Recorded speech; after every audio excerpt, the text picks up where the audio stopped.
네, 12월 29일 14시 기준 코로나19 광주광역시 발생 현황입니다.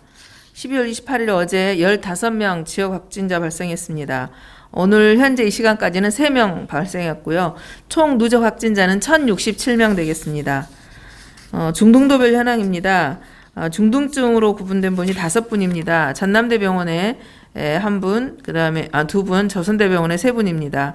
그리고 한 분은 이제 연세가 좀 있으셔서 전남대병원에 함께 입원해 오고 계십니다. 그래서 좀 저희들이 예의주시하고 있는 분은 6분이 되겠습니다. 검사 현황입니다. 어제 총 4,164건 검사 진행했습니다. 그래서 총 누적 검사는 29만 7,163건입니다. 1,067명이 양성 나왔고요. 현재 3,506건 검사 진행 중입니다. 12월 해외 입국자 현황입니다. 12월 27일 29명 입국해서 확진자는 없습니다. 어제 12월 28일에는 26명 입국했습니다. 아직까지 확진자는 없습니다. 병상 현황입니다. 총 가용 병상 817병상 중 광주 환자 186명, 전남북 환자 156명, 타시도 환자 54명입니다. 지금 현재 잔여 병상 421병상입니다. 그다음에 광주 전남대병원과 조선대병원에 지금 중증 전담병상 11병상 중 전남대 5개, 조선대 2개 지금 남아 있습니다. 생활치료센터는 광주 생활치료센터 110병상 중 88명 광주 환자 입원해 있습니다. 타시조 환자 1명이 입원해 있어서 잔여 병상은 21병상입니다. 한전에 있는 호남권 생활치료센터는 84병상 중 광주 17명, 전남북 22명, 그 다음에 타시도 환자 1명으로 44병상 남아 있습니다. 확진자별 세부 현황입니다. 어제 확진된 15명의 지역 감염은 전남대병원 의사와 관련돼서 5명, 그 다음에 청사교회와 관련해서 4명입니다. 그리고 에버그린 요양원과 관련해서 2명이고요. 감염력 경로가 조사 중인 사람이 4명입니다. 이분들은 유증상으로 검사를 시청 선별해서 검사해가지고 확진된 사례입니다. 오늘 확인된 오늘은 확진자 3명입니다. 지금 에버그린 관련해서 한 분인데요. 이분은 이제 사우나에서 접촉했던 분과 동선이 겹친 부분이 되겠고요. 그다음에 또 한 분은 1049번 전남대병원 의사와 관련됐습니다. 그분 접촉자 한 분 발견됐고요. 그다음에 교도소 관련해서 이제 마지막 해지전 검사를 어제 했었습니다. 그 중에서 1명이 확진됐고, 이분은 이제 독방에 계셨는데요. 이제 교도소 관련해서 이제까지 쭉 검사 개요는 지금 북구 삼각동에 있는 교도소가 총 직원은 490명, 수감자는 2,000명이었었습니다. 그래서 총 이제까지 누적 발생 숫자를 보면 직원이 4명 확진됐고요. 재소자가 21명, 그리고 직원 가족과 그 지인이 6명이 되겠습니다. 그래서 이제까지 총 누적 검사는 직원 1,292건으로 했고요. 재소자는 4,962건 진행했습니다. 그래서 총 검사 건수로는 6,254건을 진행했습니다.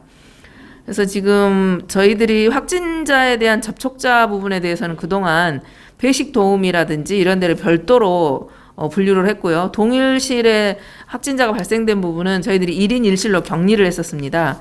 그리고 확진자 그동안 그 외에 확진자 발생한 수용동에 있어서는 동일층을 사용했던 재소자는 모두 접촉자 수준으로 코호트 격리를 해서 쭉 관리를 해왔었습니다. 그래서 어제 마지막 격리 해제전 검사에 1명이 추가 확진되었습니다. 이분에 대해서는 이제 별도로 또 다시 격리가 시작되겠습니다. 이로써 이제 광주교도소의 집단 발생은 마무리가 될 것 같습니다. 다음은 시청 임시선별검사소 운영 내역에 대해서 말씀드리겠습니다. 12월 27일 첫날 운영을 해서 지금 검사를 하고 있고요. 지금 시민들 누구에게나 익명 또 무료로 또 무증상이다 하더라도 검사를 해드리고 있습니다. 그래서 휴대전화 번호만으로도 검사가 가능합니다. 그리고 이제 검사 결과는 다음날 문자 메시지로 알려드리겠습니다. 근데 어제 이제 이틀간 운영을 해보면서 보니까 증상이 있으시거나 또는 기존의 확진자와 좀 관련성이 있거나 이런 분들도 꽤 많이 오셨어요. 그래서 그분들은 가급적이면 보건소 선별진료소를 이용하시는 것이 저희들이 역학조사를 빨리 진행하는 데 도움이 될 것 같습니다. 왜냐하면 저희가 이거는 이제 전화번호만 받고 확진 검사를 하기 때문에 양성으로 확인이 되면 다시 그분들에게 연락하고 또 역학조사하는 시간이 좀 지체되기 때문에요. 조금이라도 관련성이 있거나 그러신 분들은 보건소 선별진료소 가셔서 역학조사를 좀 기입한 다음에 검사를 해주시는 게 더 효율적일 것 같습니다. 그래서 이틀간 운영한 결과로 어제 일요일 날 354명이 검사를 하셨고 그중에 6분이 양성으로 확인됐습니다. 그리고 어제는 362명 검사하셨고요. 지금 검사 진행 중에 있습니다. 이 시간 현재까지는 103명 지금 검사 진행했습니다. 지금 그다음에 어제 이제 중대본 차원에서 그 연말 특별 방역 대책을 진행하고 있는 과정에서 몇 가지 좀 그 더 시설별로 좀 강화해야 될 시설들이 몇 개 드러났습니다. 그래서 방역 취약 시설 중에서 홀덤펍과 무인 카페에 대한 방역을 강화해야 된다는 여론들이 있고 또 현장 조사 결과 확인이 됐습니다. 그래서 이 부분에 대해서는 전국 동일하게 홀덤펍 처음에는 이제 수도권 지역에서만 이거를 그 집합금지를 했었는데요. 이건 전국으로 확산합니다. 그래서 우리 시에서도 홀덤펍은 집합이 금지됩니다. 그리고 무인 카페도 일반 카페와 같이 매장 내 착석과 취식 금지가 진행이 됩니다. 그래서 우리 시도 이 중대본 방역수칙 강화 방안에 따라서 오늘 12월 30일 수요일 0시를 기해서 내년 1월 3일 24시까지 홀덤펍은 집합금지, 무인 카페는 21시부터 다음 날 5시까지 매장 내 취식 및 착석을 금지합니다.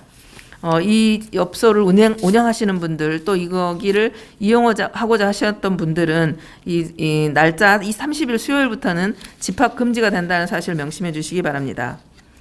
아울러 이제 저희들이 지금 계속해서 요양 환자도 많이 발생하고 있고요. 그래서 빛거울 전남대병원 지금 감염병 전담병상도 운영하고 또 지금 무료 임시 선별진료 검사소도 운영을 하고 있고요. 또 꼭 자치구에서도 선별진료소가 계속 돌아갑니다.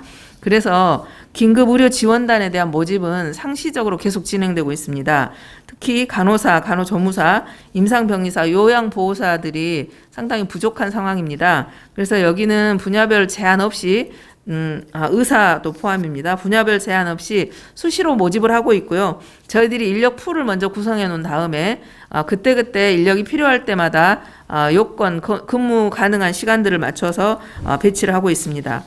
자격을 가지신 분들 많은 관심 가져주시기 바라겠습니다. 자세한 내용이나 어떤 문의가 있으신 분들은 감염병 관리과로 전화해 주시면 상세하게 설명드리도록 하겠습니다. 다음은 사전 질의 내용입니다. 임시 선별진료소 확진 판정 사례가 의미하는 것이 무엇인지를 질문 주셨습니다. 일요일에 검사했었던 분들 중에 6분이 확진이 나왔습니다. 그 6분 모두 지금 증상이 있으신 분들이었습니다. 어떤 분은 한 일주일 전부터 증상이 좀 있으신 분들도 있었고요. 대개는 2, 3일 내외에 증상이 있으셨는데 지금 저희 시청 임시 선별검사소를 찾으셨습니다. 근데 그들 중에 2분은 기존에 저희들이 확진자가 발생한 동선과 연관이 있었고 나머지 4분은 감염 경로가 아직 확인되지 않습니다. 그리고 이제 특히 이제 그분들 중에 2분은 위험 지역 환자들이 많이 발생하는 지역에 다녀온 그런 그 동선이 좀 확인이 됐고요. 나머지 2분은 저희들이 감염 경로를 좀 더 조사해봐야 될 것 같습니다. 그래서 이제 뭐 기존 확진 접촉자와 동선이 겹치는 부분에 있어서는 좀 열애로 놓더라도 아직 감염 경로가 밝혀지지 않는 부분들이 어제 검사를 해서 발견됐다는 것은 우리 지역 내에 무증상으로 인한 감염, N차 감염들이 좀 은연중에 진행이 되고 있다라는 것을 좀 유추해 볼 수가 있겠습니다. 그래서 뭐 이런 상황들이 좀 예측은 했지만 좀 점점 확인이 된다면 더더욱이 우리 그 시민들께서 방역 수칙을 지키는 것이 가장 중요하다는 걸 절실히 더 느끼실 수 있을 것 같습니다. 그래서 저희들이 일단은 중대본에서도 수도권 지역도 그 익명이 보장되는 그 임시 선별검사소를 당초에는 1월 3일까지 운영하도록 했는데 오늘부로 2주간 더 연장하기로 했습니다. 그래서 저희들도 임시 선별검사소 운영은 수도권의 흐름과 좀 맞춰서 조금 더 연장해 보고자 합니다. 그 다음에 또 다른 질문이 있습니다. 최근 지역 집단 감염 대부분이 의료기관 종사자를 중심으로 확산되고 있습니다. 방역당국은 앞서 병원이 조치를 잘하고 있어서 자율에 맡긴다는 입장인데 현재도 유효한지 별다른 제재 계획은 없는지는 물으셨습니다. 이제 저희들이 그 의료인들 특히 이제 위험시설에 근무하고 있는 분들에 대해서는 이제 우리 공직자들과 또 출자 출연기관 같은 경우는 행정명령으로 또 그 명령을 좀 내렸습니다. 그래서 외부 사람을 만나거나 증상이 있는데 근무를 뭐 했다거나 근무 배제를 시키지 않고 하지 않아 못하게 한다거나 이런 것들을 좀 강력하게 제재를 하고 있습니다만은 저희들이 의료기관에서도 의료기관 시설장들로 하여금 수차례 공문을 보내서 특히 의료인들이 그런 그 진료 시간 또는 병원 내 이외의 장소에서 다른 타 지역과 만나거나 외부 사람과 접촉하는 것을 가급적 자제해 달라는 그런 요청들을 많이 보냈습니다. 근데 이제 일부에서는 그거를 좀 망각하고 지키지 않는 사례들이 있는 것 같습니다. 근데 현재 상황에서는 그것을 어떤 감염병 예방법의 어떤 고발 조치라든가 이런 걸로 해결할 수는 없습니다. 그래서 다시 한번 특히 병원 또 요양 환자가 많은 요양시설 그다음에 또 요양병원 이런 시설에서는 특히 의료인들이 각별히 좀 주의를 하셔서 그 의료인들이 만약에 확진이 될 경우에 거기에 미치는 파급 효과는 생각보다는 몇 배 더 높습니다. 보통 사람들이 확진된 것보다는.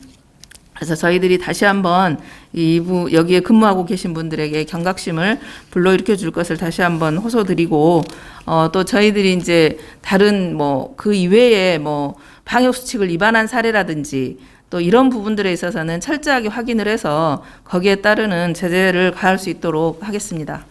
이상입니다.